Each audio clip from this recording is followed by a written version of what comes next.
on some venues we often find that we've got to go looking for features. Now those features could be differences in depth, it could be you're looking for patches of weed, you're looking to avoid certain features as well. It could be snags out there. There could be all sorts of, particularly on venues like this where, you know, where they're open and wild. So there are two things that we tend to do when we actually get set up. Now the first thing that we tend to do is have a look and try and get some sort of an idea about how deep it is out there. Sometimes by doing this it gives you some cracking clues as regards how and where you're going to be fishing. You might notice big drop-offs, there might be deeper areas, there might be some shallower areas. But at the moment, when you look out obviously onto a big expanse of water like this, you haven't really got a clue what it's like out there. So the way that we do this, we basically clip a bomb on, and for me I always use the same bomb. It's a 30-gram bottle bomb. I use the same one everywhere I go, just because it's amazing how many times you can see similarities on certain venues that you can catch fish in a certain depth. And when you go to venues like this one, at certain times of year, you might find that if you was to go to a similar reservoir, that the fish would be in the similar sort of a depth, you know. So that's why I always use the same bomb. And all we basically do is, when we cast out, we're going to be using a stopwatch. Now you can count. If you want to count, you can count 1, 2, 3, 4, 1 Mississippi, 2 Mississippi, however you want to do it. I've currently just got a clip on this, which I'm going to take off. There we go. And what I'm going to be doing is basically when you cast out, you want to put your finger on the line and just feather the bomb. Feather it just as like you would do with a feeder. And the second that it hits the surface of the water, you'll have already got your finger on the spool of the reel. And what you want to do is, the tip's going to be bending over as the bomb is falling through the water.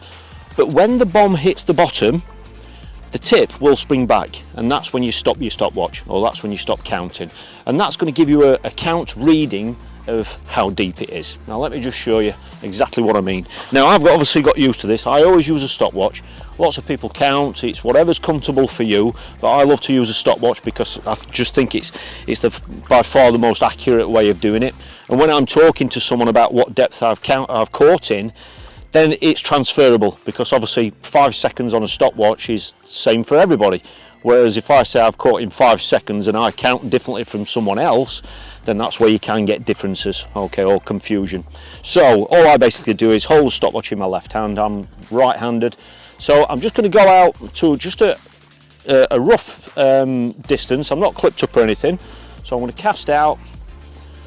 When the bomb hits the surface, press the stopwatch, and that tip will bend round, as you can see, and when it bounces back, I'll stop the stopwatch. That's exactly 6 seconds. So I know that that's 6 seconds deep just there. Simple as that. All right. And what I can do is obviously try it shorter. I can try it longer. So let's try it shorter. Let's see if that was about 30 meters, I would say, something like that. So let's drop it shorter. Usually you'd expect it to be shallower, shorter than that. Let's just try it. Let's go to about 15 meters. 3.1, so that's 3 points. So it's virtually half the depth there. So it's half the depth of what it was at 30. So obviously on the flip side of that, we can now I'll go further out, because it'll be interesting to know if it is getting deeper the further out we go. So I'll go past that 30 meter mark now. I'll go out to about 45 meters. And I'll do exactly the same. On the surface, watch the tip, watch the tip. When it bounces back, stop the stopwatch, bang on 8 seconds. So we've got 8 seconds of depth there, so that's telling us that it is gradually getting deeper and deeper. Now you can drill out into tiny little increments of doing this if you wish, and by that I basically mean is you can use your line clip to really accurately map out what is actually happening out there, and I'll show you how we can do that.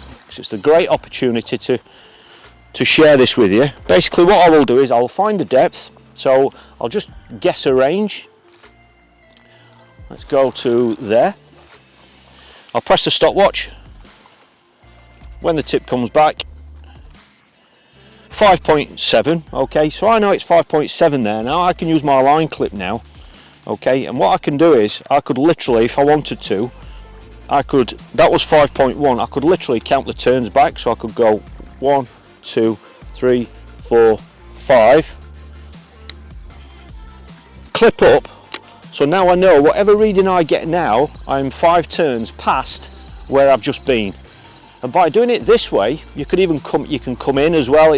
There's no right or wrong way of doing it. So that was 5.7 there, okay, but this time we're going, just reset that, but this time we're going 5 turns further out.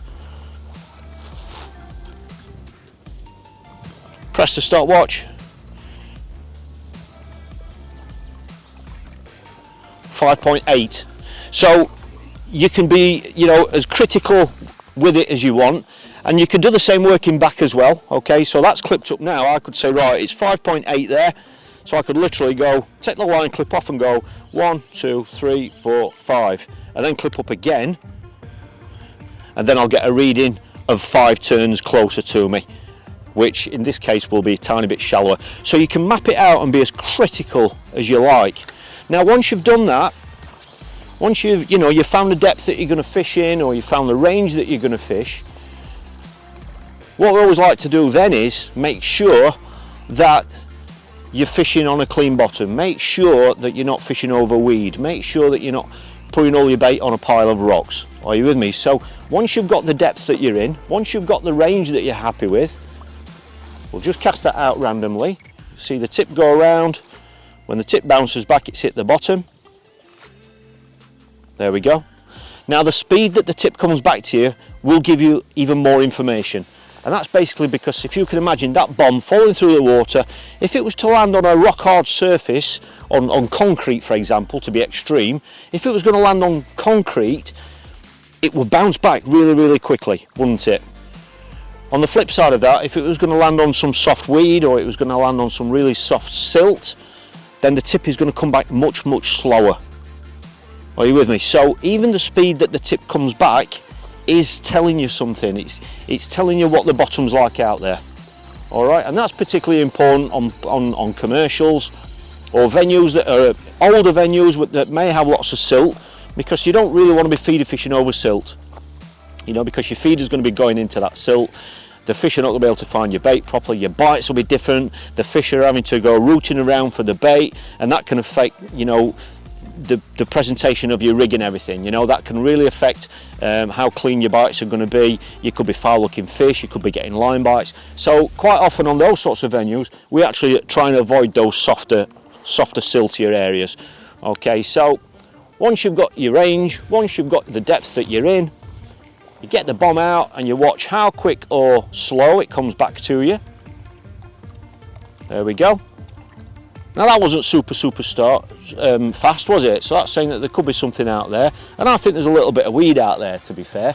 But the next thing we then do, just to finalise everything, once you're happy with that, is find out if there is any weed there, find out if there's any snags there. And all we basically do is, by leaving that bomb on, what we can do is basically just drag the bomb back slowly, because if there are any snags out there, if there is any weed there, we want to know now while we've got a bomb on there. You don't really see that's suddenly gone quite firm there, and that's just dragging in. I think there's a bit of weed that's hooked up there, as you can see, on something that's stuck there. It could be a rock or it could be anything. Look, that's really down now, it's freed. Now that bottom is it's bouncing about, and when it's bouncing like that or juddering, that's telling you that it's quite a firm bottom. Quite solid. See, that's got hung up again, because you want to find out now what it's like. You don't want to be finding out that there's issues out there with your best feeder on and a hook length and you put a load of bait in, do you? Now when you come back, if there was weed there, you'd be finding weed on your rig. There is a tiny bit of weed on there, to be fair. You will be finding weed on the rig as well, which is going to tell you what it's like. All right, and once you've done that, do it 2 or 3 times more, because obviously you don't want to do it once, because you might have dropped it in between a couple of rocks and it was a clean bit. You want to just go around the area where you plan on fishing. It's amazing how a cast just a metre to one side can highlight things that you would have missed otherwise. But as you can see, that's coming through quite nicely there. I'd be quite happy with that. It's there when it just starts to get a little bit, I don't know if it's rocky, but it's definitely a harder bottom just there. And all the time you're building up a picture. You're building up a picture of See that's getting locked in now. That's what it did last time. Look, on that spot there, that's a little bit rocky there.